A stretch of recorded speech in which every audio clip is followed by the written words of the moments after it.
I did a hardcore Nuzlocke of Pokémon Emerald using only Ice type. Wait. Pokémon Emerald only has 2 Ice types, and neither of them are accessible until after the 5th gym badge. So even starting this challenge is gonna require a miracle. But fortunately, 'tis the damn season for miracles, and like jolly old Saint Nick, Uncle Jim Tendo has come to answer my prayers. A lot of similarities, those two. With a little bit of holiday magic, Sugar the adorable Spheal becomes this run starter and our de facto team leader. But Uncle J didn't stop at one Christmas miracle, because in the box is every other Ice type from the first 3 generations. It's like if Jesus had 8 brothers and sisters. And speaking of him, since this playthrough is a Nuzlocke, if one of my Pokemon gets metaphorically nailed to a cross, there's no resurrection. They're dead forever. And in addition to my other standard rule sets, in order to not have, all 9 Pokemon available at the start of the challenge, I devised a relatively arbitrary schedule of when I'm allowed to get each of my encounters. For now, I scoop up Butter the Swinub and beeline to Rustboro City, though the fight against Roxanne rests entirely on Sugar's shoulders, if he even has them.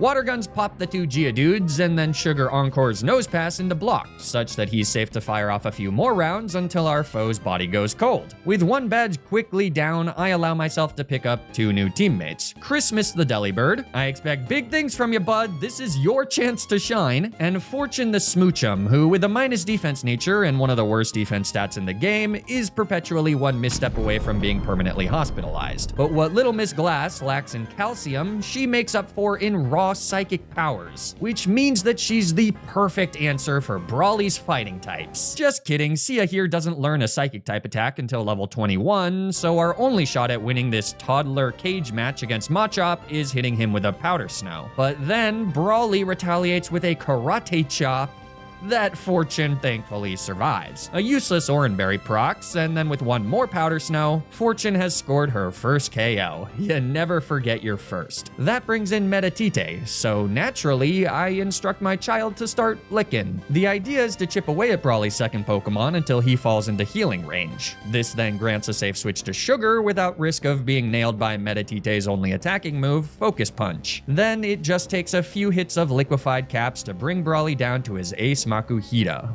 But here's where things get tricky. The goal is to encore Augustus Gloop into Bulk Up, though he might just immediately go for a Vital Throw instead. So to hedge my bets, by first using Growl, Sugar will be able to survive an attack, and then after that we can figure out what to do next. Or rather, we would have to do that if Makuhita wasn't obsessed with the gains. The poor sucker falls right into our trap, and no amount of bulk ups can stop him from falling to a few water guns. What would we do without you, Sugar? That's 2 gym badges down against 2 theoretically terrible matchups for Ice types. After delivering Mr. Stone's letter to Steven, I can get 2 more teammates. Smart the Sneasel, whose remarkable attack and speed are grossly hindered by an abysmal level up moveset, and Shortbread the Snorunt, who exists, I guess. But hey, Icy Wind is a cool tech, and if she manages to survive, Glalie is fine. Anyways, the fight against our rival May on Route 110 is pretty scary given that her Combuskin hits all my Pokemon for super effective damage. However, Fortune has now learned Confusion, which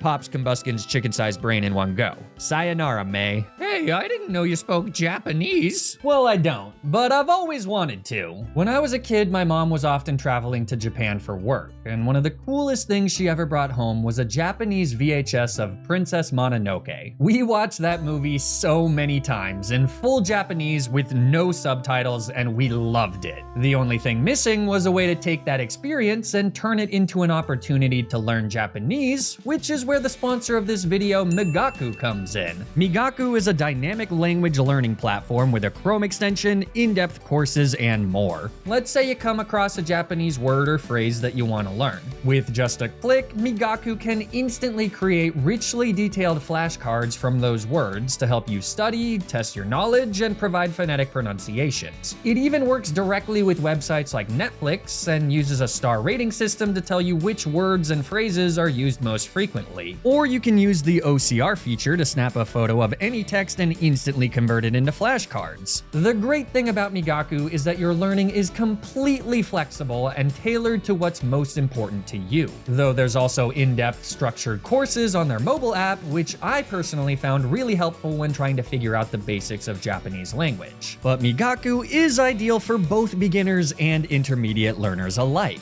And as Migaku expands, they've added even more supported languages, so now's the perfect time to give it a try. Migaku starts at just $9 per month, but by using my link in the description down below, you can get 1 month of Migaku for free. Or you can get 50% off a lifetime subscription that includes all of their supported languages. Thanks so much to Migaku for sponsoring this video. Now, let's get back to the challenge. With that, we've made it to the fight against Watson, almost always a painful experience chock full of paralyses, critical hits, and deaths. We do have a ground type, though without a ground type move, Butter ain't much to brag about. As the battle begins, Watson sends out Voltorb and I bring in Shortbread. The idea is to hit Voltorb with an Icy Wind and gain the speed advantage, though that immediately goes out the window as we get paralyzed from a spark. At least Icy Wind connects and does solid damage, but on the next turn, after Voltorb fires off a shockwave, we collect our first full paralysis. And don't worry, they're not alone for long, because after eating another spark, we get a second one. Who doesn't love twins? Not wanting to sack Shortbread, I elect to switch out into Fortune, who shrugs off another shockwave. Then with a Confusion, she snags the first KO of the fight and brings in Electrike. 2 Confusions are enough to pop the pooch as we take another chunk of damage from Shockwave in the process. That means Fortune is at 33 HP as Magneton comes in third, and against this fella, or these fellas, I don't have a whole lot of options. So I decide to start immediately lobbing some Hail Marys. First up, a 70% accurate Flash that connects to drop Magneton's accuracy. Won't help with Shockwave, but should drastically reduce the efficacy of their other moves, though it doesn't immediately pay off given that Magneton does connect with a Thunder Wave. We've got a held Cherry Berry though, so it's time for Hail Mary number 2, the 75% accurate Sweet Kiss, which also connects and then instantly causes Magneton to hit themselves in Confusion. So Fortune Brady's free to fire off Confusions as Magneton hits themselves for not 1, but 2 more turns in a row. As a third Confusion brings Magneton into the red, they finally snap out of Confusion and connect with a Thunder Wave. Perfect timing for Watson, since it allows him to heal for free on the next turn, given that we, of course, get fully paralyzed. The twins did need a little sibling. Anticipating a shockwave, I switch to Butter, though she ends up getting nailed by a Sonic Boom.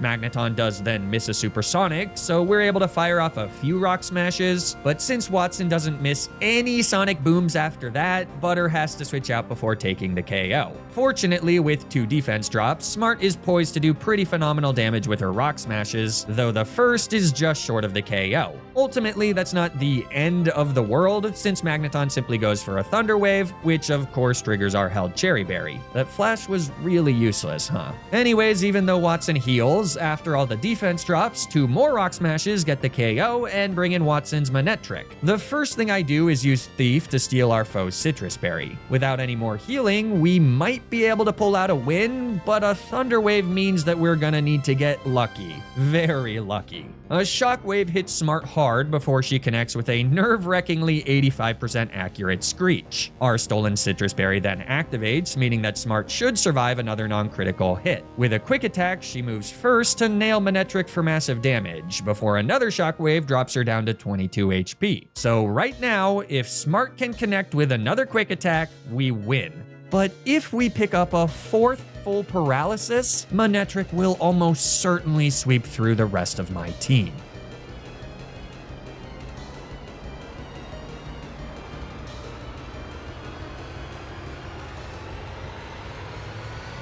Quick Attack connects! What a clutch performance from Smart! By the slimmest of margins, we have somehow defeated Watson completely deathless. What an insane battle. Incredible performances across the board, except maybe Shortbread, but that's okay, she'll have her chance to shine soon enough. After narrowly defeating Maxie, I set my sights on Flannery, whose fire types theoretically pose a natural threat to our ice types. Fortunately, what? No, I'm not talking about you. Get back in the ball, Fortune. Fortunately, we have Sugar, the thick fat Spheal, and after sitting out against Watson, the trigger-happy conqueror of Hoenn's first 2 gyms is hungry for more. When it comes to taking out fire types, Sugar's the #1 with a bullet. Water Gun one-shots Numel. Water Gun actually does not one-shot Slugma, which means that she sets up Sunny Day, but that's fine, because not only does it waste one of Flannery's hyper potions, I can also encore Slugma and then waste a few turns until the sunlight fades so that we can take the KO in normal weather. This means that Camerupt, who comes in next, will almost certainly set up Sunny Day again. Or so I thought. Instead, she rips an overheat that does way more damage than I was expecting. Sure, it's a powerful move, but with thick fat, Sugar effectively resists the attack. Now, with just 50 HP left, I don't even know if we survive a hit from Torkoal, meaning that she might not set up Sunny Day and instead just take the kill with overheat. If she does, well, then I guess Sugar and we're going down swinging. Water Gun does a solid chunk of damage. Overheat comes out. And just like that, Sugar falls. After all he's done, I thought he had this one too. But I underestimated Torkoal. And now my team's in big trouble. My only hope is to stall Torkoal out of overheat PP, and thankfully Shortbread has Protect by level up, which I can use to immediately block overheat #2 of 5. But now we need a sacrifice for #3, and, well, I think the choice is clear. RIP, buddy. With her White Herb used up, Torkoal is now sitting at -2 special attack, though fortunately she still sees the kill on Shortbread. I say fortunately because it means I can bring her back in and protect on overheat #4 without risk of Torkoal setting up Sunny Day. Though that of course leaves one last overheat, which means I need one last sacrifice. Shortbread is too valuable with Protect, and even though there are a few rolls of -2 overheat that don't kill smart, we're gonna need her at full HP to actually get the kill on Torkoal after this chaotic attempt at stalling her out. So that leaves Fortune and Butter. On the one hand, Fortune has been pretty phenomenal. Clutch performances against Brawly and Watson, not to mention a full sweep of May, give her an outsized CV, especially for a baby Pokemon, and her evolution is just 1 level away. On the other hand, Butter is really cute. And I guess that's it. I also stupidly didn't teach her Dig, meaning she's not going to be particularly useful against Torkoal anyways, so all signs do point to sacking Butter. But Fortune can actually survive a hit from Torkoal's -2 overheat roughly 48% of the time. So 48% of the time, minus critical hits, we can avoid any more death. Call me Charlotte, but I'm saving the pig. Shortbread goes back into her Pokeball, Fortune takes the field, and Torkoal misses! What? Our lucky little toddler lives! You know, this really makes you wonder, does the name make the smoochum or does the smoochum make the name? Either way, I decide to press Fortune's fortune even further by staying in to fire off a confusion for great damage. But then Body Slam comes out, and Fortune survives with 2 HP. Great job, Queen. You've earned your beauty rest. I bring in Smart on another Body Slam. Our strength does okay damage, but sadly, Flannery still has a Hyper Potion. So after tanking another Body Slam, I watch our bulky foe's HP go all the way back up as our strength once again does but a chunk of damage. And it's here where I come to the realization that I need one more sack. I can't afford to switch to Butter or Shortbread on a Body Slam. The damage would be far too much, and if Torkoal crits on the switch, I'll be looking at a full-blown wipe. The only thing to do then is scrape out a bit more damage with strength and watch as Torkoal takes her 3rd victim. Smart's unceremonious death means I can bring in Shortbread, who fires off a Crunch for solid damage as Torkoal sets up a frickin' Sunny Day. So maybe I didn't need to sacrifice Smart. Another Crunch brings Torkoal into the red, but then she retaliates with a Body Slam that paralyzes, which means I gotta risk Shortbread on the following turn. Body Slam comes out, And thankfully, Shortbread lives to connect with one last crunch, finally winning us the battle against Flannery. But it certainly doesn't feel like a victory. Half the team gone, including our fearless leader. It's a gut punch and a reality check, though with 4 gym badges, I've finally reached the arbitrary checkpoint where I'm allowed to bring out Oatmeal the Lepra. It's French. He'll never replace Sweet Sugar, but Oatmeal's a welcome addition nonetheless. Though our team may be smaller, it's hard to deny that it's just as mighty, for with one more level, Fortune evolves into Jinx. And by trading damn near everything I own for Game Corner coins, I can purchase the Psychic TM right in time for the fight against my father. I'm not letting this man take anything else from me. Fortune's Psychics instantly one-shot both Spinda and Vigoroth. Against Slacking, I switch to our newest teammate to eat a Fachade, it's French too, and then immediately bring in Shortbread on his subsequent loafing turn.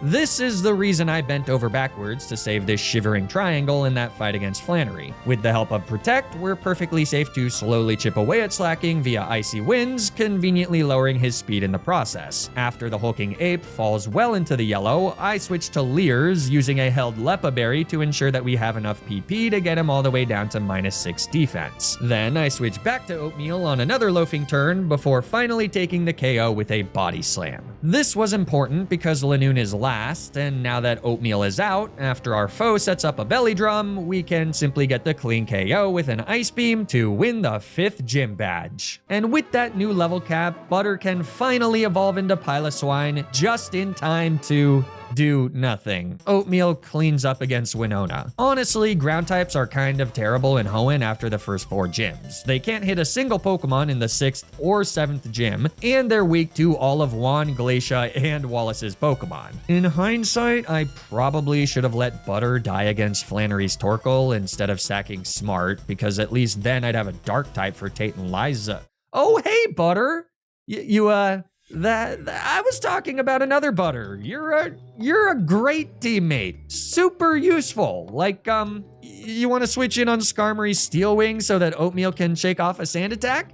There you go, buddy. So proud of you. So anyways, Oatmeal clears Winona and nets us an extremely straightforward 6th gym badge. That means I can bring S-Doodle the Seal out of the box, since he can now finally evolve into the part Ice-type Dewgong at level 34. He won't replace our gone but never forgotten fearless leader either, though I gotta admit that his full sweep against Maxie is a hell of a debut. Well, actually, he doesn't get the full sweep since Crobat cheats with a Confuse Ray. I'd never rely on Confusion to win a fight, but then again, I'm no coward. As a result, Oatmeal does need to step in and finish off Crobat, but with Maxie defeated, I quickly arrive in Moss Deep City, where Shortbread at long last evolves into Glalie right before our fight against the twin gym leaders Tate and Liza. And you know what they say, you gotta fight twins with twins. I think that's fire? Why would I fight twins with fire? Twin Ice Beams from Fortune and Shortbread kill Claydol and Xatu respectively. Then against Solrock and Lunatone, Fortune continues to live up to her name by silencing the sun with a critical hit Ice Beam, redirecting Shortbread's Crunch into the moon for fantastic damage before they set up a Calm Mind. But then on the following turn, a Fake Tears from Fortune ensures that Shortbread's second Crunch gets the clean KO. That means that the 7th gym badge is ours. And now that Steven gives us the HM for Dive, I can finally pick up a blue shard.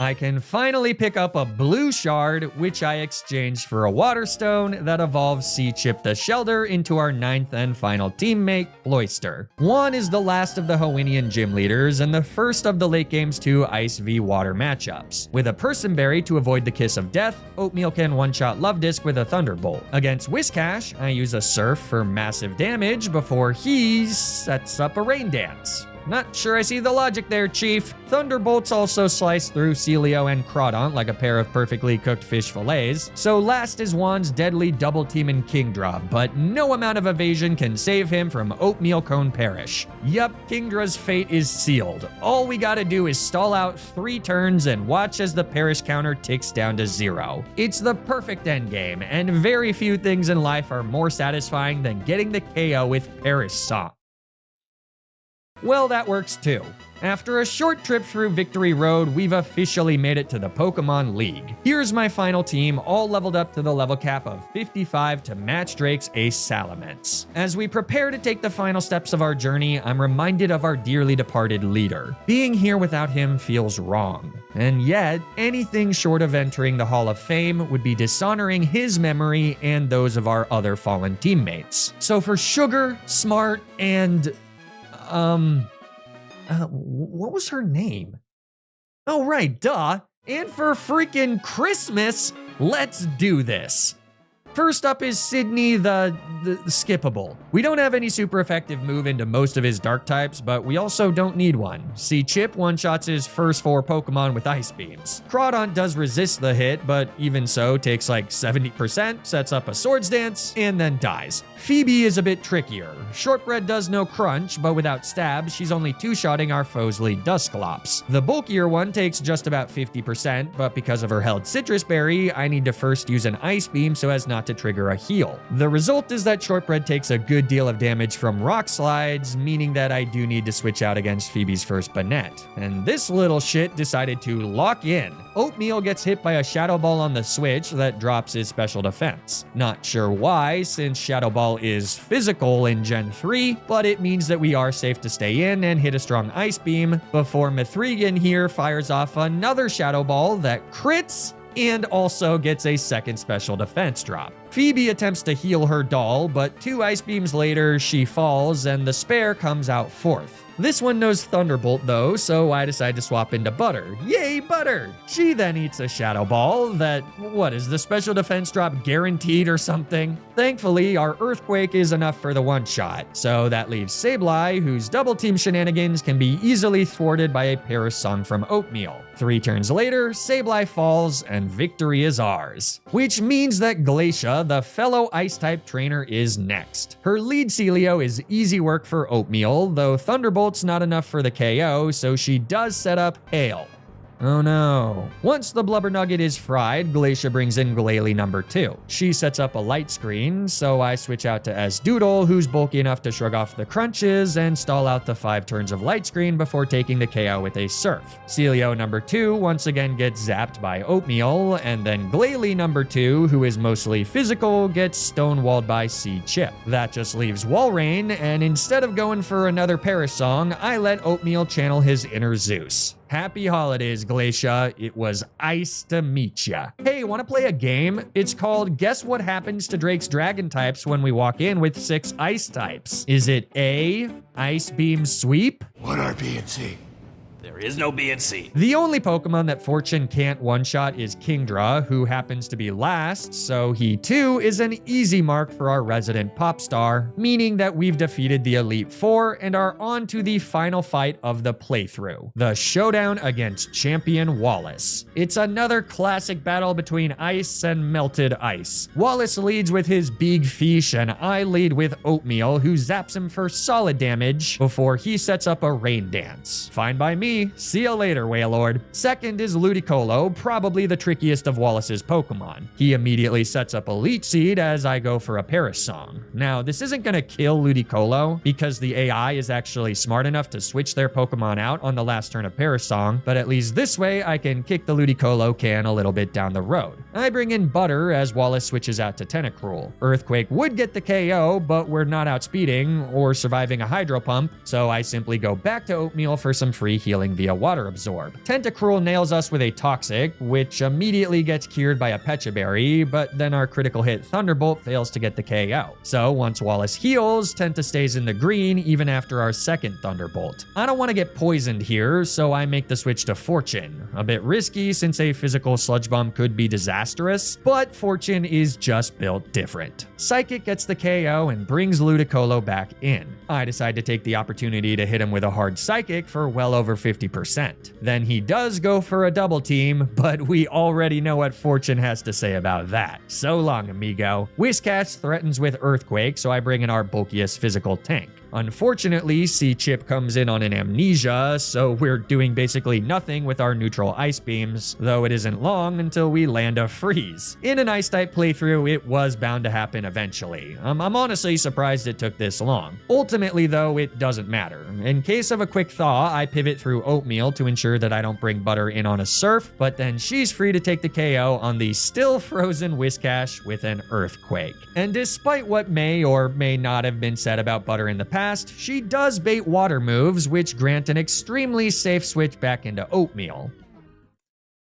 Well, shit! I mean, this is still fine, since with the proper pivots, we can always get Oatmeal to come in on a water move if we really need to. But Thunderbolt again doesn't do much, so in order to avoid recover spam and countless turns of toxic damage, I switch to Fortune, who then proceeds to use Fake Out to drop Milo's special defense several stages. Then as Doodle comes in to drop Milo's speed with Icy Wind, so that Oatmeal can easily outspeed and take the KO with a single Thunderbolt. Which means that Wallace is down to his last Pokemon, Gyarados. On his final turn as champion, our foe goes for a Dragon Dance, and then with one last Thunderbolt, Oatmeal cleanly kills Gyarados, winning us not just the battle against Wallace, but the entire run.